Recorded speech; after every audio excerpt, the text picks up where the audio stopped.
ಅದೇ ರೀತಿ ನಮಗೆ ಮೊದಲು ಸರ್ ನಾವು ಮನವಿ ಏನಿಲ್ಲ ಅಂದರೆ ಸೀತಾರಾಮನ್ ಅವ್ರ ಸಾಹೇಬ್ರ ಹತ್ರ ಮತ್ತು ನಜೀರ್ ಅಹಮದ್ ಸಾಹೇಬ್ರ ಹತ್ರ ಮನವಿ ಏನಂತಂದರೆ ನಾವು ಮಸೀದಿ ಇದೆ, ನೂರಾರು ಮನೆಗಳಿದ್ದಾವೆ, ಸಾವಿರಾರು ಓಟ್ಗಳಿದ್ದಾವೆ.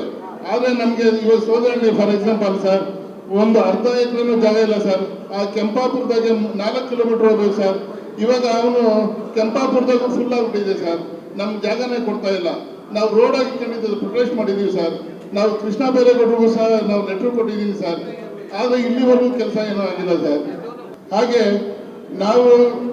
ಮಸೀದಿ ಏನು ನಮ್ಮ ಮದ್ರಸಾ ಮತ್ತು ಮಸೀದಿಗಳಿದ್ದಾವೆ, ಅದಕ್ಕೆ ಸರ್ಕಾರದಿಂದ ವಕ್ಫ್ ಬೋರ್ಡಿಂದ ಸಹಾಯ ಬೇಕು. ಮಸೀದಿಗಳು ಯಾವುದೋ ರೆವಿನ್ಯೂ ಜಾಗದಾಗಿದ್ದಾವೆ, ಅದನ್ನ ಒಂದು ಸ್ವಲ್ಪ ಅದ್ರ ಬಗ್ಗೆನೂ ನಾವು ಎಲ್ಲರೂ ಲೆಟ್ರ್ ಬರ್ಕೊಂಡಿದ್ದಾರೆ ಸರ್. ಅದನ್ನೆಲ್ಲ ಮುಂದಿನ ದಿನಗಳಲ್ಲಿ ನಮ್ಮ ಗೆದ್ದ ಮೇಲೆ ನೀವು ನಾಯಕರು ಇರ್ತೀರಾ, ನಮಗೆ ಅದಕ್ಕೆಲ್ಲ ಸಹಕಾರ ಮಾಡಿಕೊಡ್ಬೇಕು ಅಂತ ನಾವು ಕೇಳ್ಕೊಳ್ತಾ, ನಾವು ಮಂಗಳೂರಿಯವರು ಒಂದು ಈ ಮೀಡಿಯಾ ಸೆಲ್ಲು, ಆ ಸೆಲ್ಲಿನ ಪ್ರಮುಖರು ಕಾಂಗ್ರೆಸ್ ಮುಖಂಡರು, ಅವ್ರಿಗೆ ಸಹ ನಾನು ಸ್ವಾಗತವನ್ನು ಕೊಡ್ತಾ ಇದ್ದೀನಿ. ಹಾಗೆ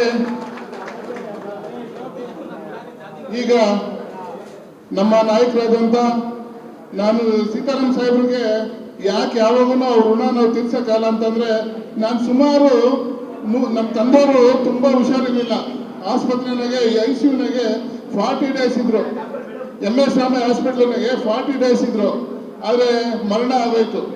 ಆದರೆ ನನ್ನ ಹತ್ರ ದುಡ್ಡಿರಲಿಲ್ಲ.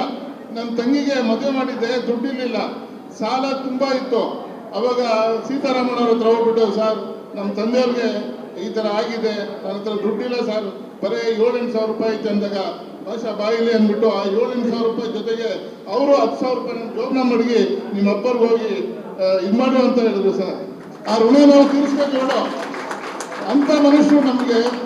ಅದಾದಮೇಲೆ ಸುಮಾರು ಮದುವೆಗಳಿಗೆ ಹೋದಾಗೆಲ್ಲ ನಮಗೆ ಸಹಾಯ ಮಾಡಿದ್ದಾರೆ, ಮದುವೆಗೆ, ಬಡವ್ರ ಮದುವೆಗೆ. ಹಾಗೆ ಮೊನ್ನೆ ಪಂಚಾಯತಿ ಚೇರ್ಮನ್ ಎಲೆಕ್ಷನ್ಗೆ ಸಾಹೇಬ್ರಿಗೆ ಗೊತ್ತಿಲ್ಲ, ಮರ್ತು ಬಿಟ್ಟಿರ್ಬೋದು ಸರ್, ಚೇರ್ಮನ್ ಎಲೆಕ್ಷನ್ ಇದೆ, ತುಂಬ ಬಡವರು ನಿಂತಿರೋದು, ಚೇರ್ಮನ್ ಮಾಡಬೇಕು ಸರ್ ಅಂದಾಗ ನನಗೆ 5 ಲಕ್ಷ ರೂಪಾಯಿ ಕಟ್ ಕಳಿಸಿ. ಆದರೆ ಆ ಕೈನ ಕೊಡೋದನ್ನ ಇನ್ನೊಂದು ಕೈ ಗೊತ್ತಿರಲ್ಲ. ಅಂಥ ಮಹಾನ್ ವ್ಯಕ್ತಿಗಳು ಇವತ್ತಿನ ಸಂದರ್ಭದಲ್ಲಿ ಅವ್ರು ನೆನೆಸ್ಕೊಂಡಿಲ್ಲ ಅಂದರೆ ಇನ್ಯಾವನ್ನ ನೆನೆಸ್ಕೊಳ್ಳೋದು. ನೀವು ಅಷ್ಟೇ, ಯಾವುದೇ ರೀತಿಯಾಗಿ ನಿಮಗೆ ಸಹಾಯ ಬೇಕಾದರೆ ಡೈರೆಕ್ಟಾಗಿ ಸೀತಾರಾಮಣ್ಣವ್ರ ಆಫೀಸ್ ಮುಂದೆ ಹೋಗ್ಬಿಟ್ಟು ಅಲ್ಲಿ ಕೂತ್ಕೊಂಡ್ಬಿಡಿ, ನಿಮ್ಮನ್ನು ಕರೆದಿ ಏನಪ್ಪ ಅಂತ ವಿಚಾರಣೆ ಮಾಡಿ ನಿಮಗೆ ಸಹಾಯ ಮಾಡ್ತಾರೆ. ಖಂಡಿತ ಇದನ್ನ ಮರಿಬೇಡಿ. ನಾವು ಇವತ್ತು ಎಲೆಕ್ಷನ್ಗೆ 500-1000 ರೂಪಾಯಿಗೆ ನಾವು ವೋಟ್ ಆಗೋದಲ್ಲ, ನಮ್ಮ ಭವಿಷ್ಯ, ನಮ್ಮ ಮಕ್ಕಳು ಭವಿಷ್ಯ ನಾವು ಅವ್ರ ಕೈ ಕೊಡ್ತಾ ಇದ್ದೀವಿ. ಅದರಿಂದ ನಾವೇನು ಮಾಡಬೇಕು, ನಮ್ಮ ಕರ್ತವ್ಯ ಏನು ಸರ್, ನಾವೆಲ್ಲ ಮಸೀದಿನಾಗೂ ಎಲ್ಲ ಕಡೆನೂ 10 ಸರಿ ಕ್ಯಾನ್ವಾಸ್ ಮಾಡಿದ್ದೀವಿ ಸರ್.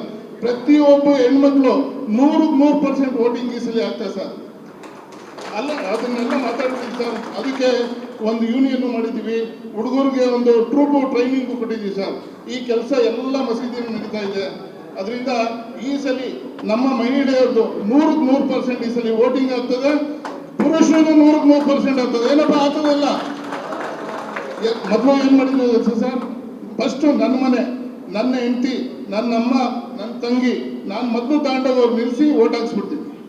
ಅದಾದಮೇಲೆ ನಮ್ಮ ಪಕ್ಕದ ಮನೆ ಅವ್ರು ಕರ್ಕೊಂಡು ವೋಟ್ ಹಾಕ್ಸ್ತೀವಿ.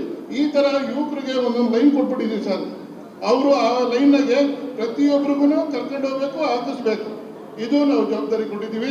ಈ ಸಲ 100% ನಾವು ನಿಮಗೆ ಗೆಲ್ಲಿಸ್ತೀವಿ ಸರ್, ವೋಟ್ ಹಾಕ್ತೀವಿ ಸರ್. ಅದಾದಮೇಲೆ ಒಂದು ಮಹಾನ್ ಭಾವರು ಯಾರೋ ಅವ್ರ ಹೆಸರು ಹೇಳೋದು ಬೇಡ, ಹೋದ್ಸಲಿ ನಾವು 35,000 ವೋಟ್ 75-80% ಬಿದ್ದಿದೆ ಸರ್. ಆದರೆ ಸಾರ್ವಜನಿಕ ಸಭೆನಾಗೆ ನಮಗೆ ನೋವಾಯ್ತು ಸರ್, ಈ ಸಾಬ್ರು ಓಟೇ ಹಾಕಿಲ್ಲ ಅಂದರು. ನಮ್ಗೆ ಎಷ್ಟು ನೋವಾಯ್ತು ಅಂದರೆ ಅದನ್ನು ನೋವು ಯಾರ ಹತ್ರನೂ ಹೇಳ್ಕೊಳಕ್ಕೆ ಆಗ್ತಾ ಇಲ್ಲ ಸರ್. ನಾನು 40 ವರ್ಷ ನಾನು ಬಸವಲಿಂಗಪ್ಪ ಶಿಕ್ಷಣ ಕೆಲಸ ಮಾಡಿ 40 ವರ್ಷ ನಾನು ಕೆಲಸ ಮಾಡಿದ್ದೀನಿ. ಇಲ್ಲಿವರೆಗೂ ಕಾಂಗ್ರೆಸ್ ಪಾರ್ಟಿನಾಗೆ ಒಂದು ಬೋರ್ಡ್ ಸದಸ್ಯ ನಾನು ತಗೊಂಡಿಲ್ಲ. ಆದರೆ ತಮಗೆ ಗೊತ್ತು, ಆ ಚೇರ್ಮನ್ ಎಲೆಕ್ಷನ್ ತಾವು 5 ಲಕ್ಷ ಕೊಟ್ಟಾಗ ಇವತ್ತು ಆ ಚೇರ್ಮನ್ ಮಾಡಿದ್ದೀವಿ ಸರ್. ಬರೀ 11 ಸೀಟು ನಮ್ಮದು, ಅವ್ರದ್ದು 23 ಸೀಟು. ಇವತ್ತು 23 ಸೀಟ್ ನಮ್ದು ಮಾಡಿದ್ದೀನಿ, 11 ಸೀಟ್ ಅವ್ರದ್ದಾಗಿದೆ ಸರ್. ಅದರಿಂದ ನಿಮ್ಮ ಆ ದುಡ್ಡು ಸಾರ್ಥಕ ಆಗಿದೆ ಸರ್. ನೀವು ಮಾಡಿರೋ ಒಂದೊಂದು ಸೇವೆ ನಾನು ಹೇಳ್ಬೇಕಾದ್ರೆ ಬೆಳಿಗ್ಗೆ ತನಕ ಟೈಮ್ ಬೇಕು. ಅದರಿಂದ ನಾನು ಅದನ್ನು ಮಾತಾಡೋಕೆ ಹೋಗಲ್ಲ. ದಯವಿಟ್ಟು ನಮ್ಮ ಸಾಹೇಬರು ಗೋಪಾಲಕೃಷ್ಣ ಅವರು ಮಾತಾಡಬೇಕು. ಈಗ ಸೀತಾರಾಮ್ ಸಾಹೇಬರು ಅದನ್ನ ಮಾತಾಡ್ಬೇಕಂತ 2 ಮಾತನ್ನು ಮಾತಾಡ್ಬೇಕಂತ ತಮ್ಮ ಪರವಾಗಿ ನಾನು ಮನವಿ ಮಾಡ್ಕೊಳ್ತಾ ಇದ್ದೀನಿ.